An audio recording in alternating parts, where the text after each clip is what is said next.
Hi everybody, my name is Abigail Skaraski and this is my TEL 200 signature assignment. I know who I am. I wasn't taking this class in an effort to figure out who I am, but something I learned throughout this class is how who I am connects to my life in a professional manner. Back in lesson 2, we took several self-assessments to help us understand who we are. And in the Talent Today assessment, I learned that I am both confident and adaptable. I love adapting to different environments, and that makes sense when you factor in at the age of 17, I got on a plane and lived in Cuenca, Ecuador for an entire year apart from my family, my culture, and my own language. And this was a huge step of development for me as an individual because it was the first time that I was either apart from my family and immersed in a culture so drastically different from my own. It showed me the passion that I have for learning and my need to help people, which also came through in the Harry Potter assessment we took in lesson 2 as well. I also have a little brother, and he's 10 years old and just starting to get into the Harry Potter craze. So we both took the test, and while he was mostly Gryffindor, I was split equally between Gryffindor and Hufflepuff with a little bit of Ravenclaw thrown in there. And I found this really interesting because you can tell that he and I do share a lot of the same characteristics. We're both outgoing and confident and willing to do something brave.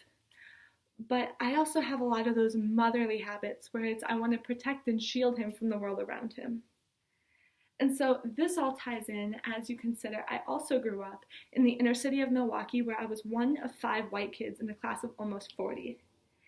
And it wasn't until lesson 3's assignment, when we made the DTS map of ourselves, that I began to realize how much the political climate of where I grew up affected my development as who I am today.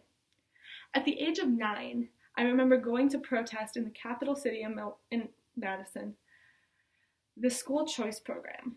This was the voucher program that's starting to be developed on a wider scale, but at the time there was a cap as to how many students could attend a school under the voucher program. And I remember going to protest with my entire class to raise that cap or lift it off completely. And it was that passion for learning and helping people that has followed me through my whole life. So when you begin to consider my multicultural background, it makes complete sense, at least in my mind, that I would want to teach English as a second language abroad. And I've currently chosen Korea as that location abroad because it is one of the places that you can be most sustainable as a teacher. They pay well, cost of living is low, and you can really make an impact because they do have such a need for ESL teachers. And so I don't need to have the biggest impact in my school or my community, just an impact in enough students' lives, because I can name innumerable teachers that have had such an influence in my life, and I didn't always necessarily like them while they were my teacher. But then you start to reflect back and you realize how much they really have helped gear you towards success. But that would raise the question, how am I going to reach this goal? Back in lesson 5, we made a continued professional development plan, which is always being critiqued, which is always being grown. But currently my plan is that here coming up, I'll become an assistant store manager with Starbucks and then move on to a store manager, in which I'll be able to create a financial cushion for myself, where when I do move abroad, I don't have to worry about being stranded in Korea, hating it with absolutely no way out. This will provide me with a lot of financial stability and just the ability to enjoy my life over there. Another phenomenal opportunity that this does provide me is I'm currently a sophomore at Arizona State University and have no debt. Working for Starbucks, they do pay my entire tuition, and my goal is that when I graduate, I maintain this level of no debt. And also, as I previously mentioned, at 17, I did study abroad, so I speak fluent Spanish, aunque no lo parece, es verdad. And I clearly remember stepping off that plane and setting the benchmark in my head that when I'm 30, I want to speak 3 languages. And living in Korea will definitely enable me to learn Korean.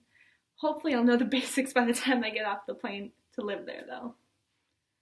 But I am a person that works toward a goal. I'm very goal-oriented. So having something concrete as the continued professional development plan will help me stick to the goal, where in 3 years, I want to be ending my career with Starbucks as a store manager and transitioning in to being that ESL teacher. And if that takes 4 years, I understand, but my goal is to get that done in 3.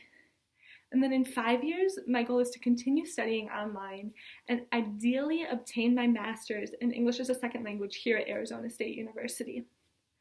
And then in 10 years, my goal is to be enjoying life while living in Korea, ideally with my master's, and potentially have a family. However, I also remember back when I started college, I met with an academic counselor, and I told him that I wanted to be a nurse. To which he kind of laughed at me, and he's like, you have a very well thought out plan. But oftentimes, the best laid plans at 18 are often set to wreck by 24. So I'm going to transition that into the best laid plans at 20 are often set to wreck by 24. So although this is my current plan, it is always under revision and there's always room for improvement. But I thank you guys for your time, and this is my current plan of action.